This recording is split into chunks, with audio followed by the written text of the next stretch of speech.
Growing up with the countryside pretty much on my doorstep, having a love for the country life was an almost given.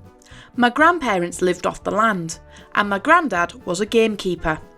Not only did I learn a lot from him, but I learnt skills that has given me a unique insight into countryside care and management. It's why I love working at Emsey so much. Being nestled in the Yorkshire Dales National Park, it's almost like going home. From a young age, I also had a love for horses. Horses are a great way to survey the countryside in a manner that has little to no impact on its surroundings. When my riding career was cut short, it cut to the core. Luckily, iron horses and engines filled the void where the four-legged ones left off. It seems almost poetic that both steam and horse regularly intersect.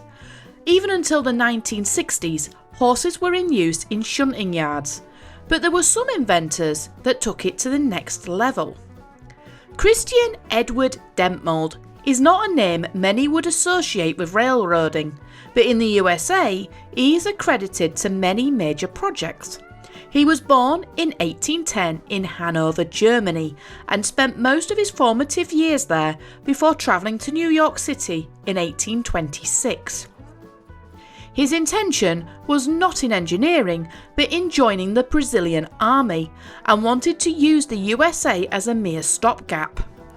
After hearing less than savoury reviews, Christian decided to remain in the United States and began to utilise his talents he gained in Hanover, this being an engineer. By the mid-1820s, he was getting a reputation and was being called upon by several railroads, including the Charleston and Hamburg Railroad.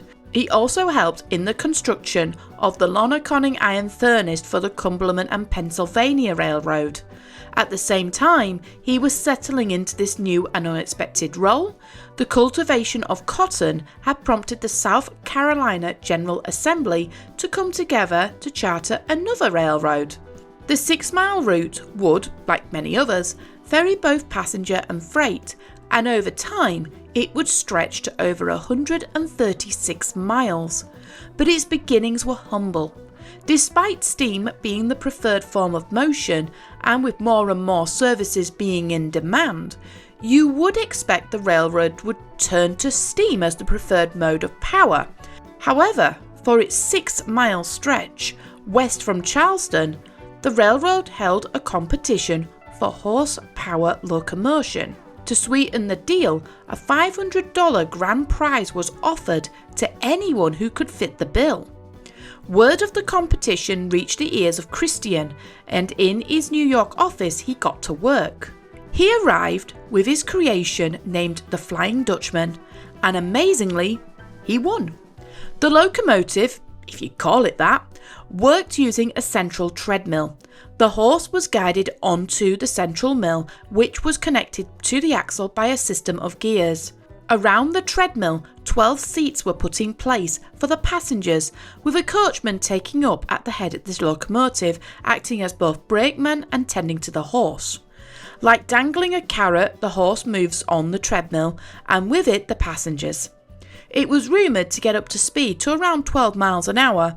For a horse, that's a brisk trot, although the trotting motion would have been a real test to the springs. When you consider that the Rainhill trials had just concluded by that point, and that the prize was exactly the same, it's easy to think that this railroad was holding back. And I'm inclined to agree. Many people in the horse trade or stagecoach industries were really feeling threatened by these new railways, and knew they either had to innovate or their businesses, some decades old, would be gone.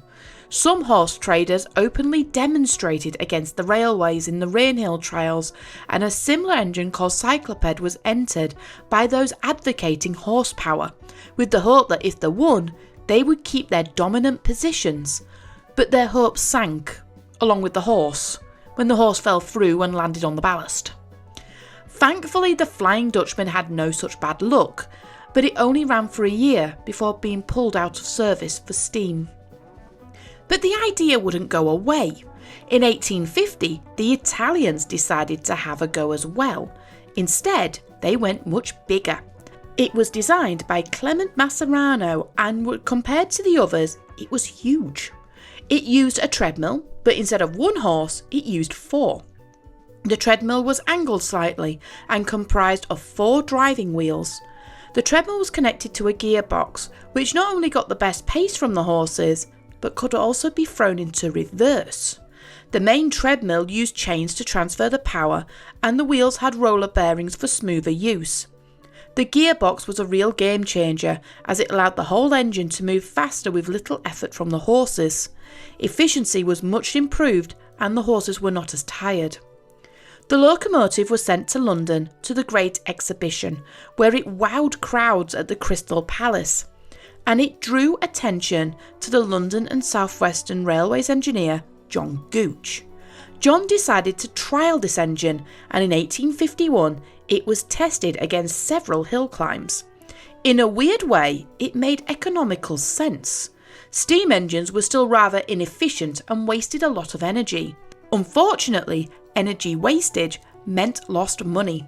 This new engine had none of that, and the cost of running it was around 2 shillings a horse, or 1 bucket of feed. And thanks to the gearbox, it could outpace some steam engines.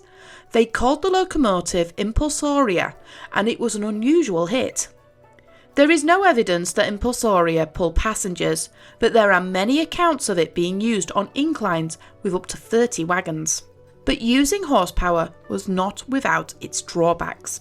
Horses, being horses, did not always like being told what to do, and at being nearly 6 foot off the ground with nowhere to go, if a horse spooked, it could cause real damage to both itself and the machine.